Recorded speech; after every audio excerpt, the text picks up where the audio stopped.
আমরা সবাই জানি জাতীয় বিশ্ববিদ্যালয়ের রেজাল্ট কিছুদিন আগে পাবলিশ হয়েছে। এর ভিতরে অনেকেই 1 সাবজেক্ট, 2 সাবজেক্ট, 3 সাবজেক্ট করে ফেল হয়েছে।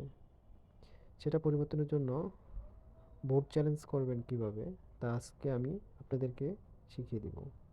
আপনারা যার যার মোবাইল দিয়েই সহজে আপনারা নিজেই এই বোর্ড চ্যালেঞ্জটি করতে পারবেন অনলাইন ফি দেওয়ার মাধ্যমে। তার জন্য প্রথমে আপনাদের যা করতে হবে, গুগলের ক্রোম অপশনে গিয়ে অ্যানিও ই পেমেন্ট লিখে সার্চ করতে হবে। তারপর স্ক্রল করে নিচে গিয়ে আপনারা এই যে 10311320036 এটাতে সার্চ করে স্টুডেন্ট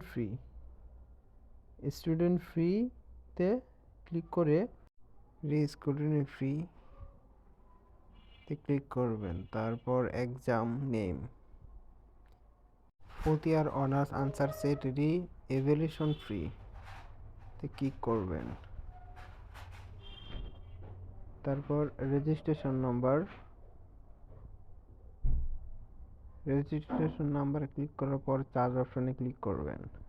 ফুল নেম আসবে, কন্ট্যাক্ট নাম্বার দিয়ে দিবেন। তারপর একটি সাবজেক্টের জন্য 1200, দুইটির জন্য 2400। সো একটি সিলেক্ট করে সাবমিট ক্লিক করবেন। তারপর ন্যাশনাল ইউনিভার্সিটি ই পেমেন্ট অপশনে যাওয়ার পর অনলাইন পেমেন্ট ক্লিক করবেন।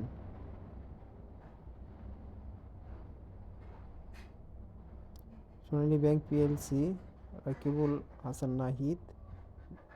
তারপর সোনালী ব্যাংক, তারপরে কার্ডে ভিসা, মাস্টার, তারপর মোবাইল ব্যাংকিং, তারপর ইন্টারনেট ব্যাংকিং, যে কোনো মাধ্যমে আপনারা দিতে পারবেন। আমরা মোবাইল ব্যাংকিংয়ের মাধ্যমে বিকাশে দেব।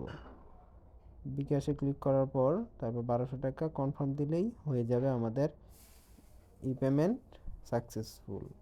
পরবর্তী ভিডিওতে সাবস্ক্রাইব করে পাশে থাকুন। ধন্যবাদ।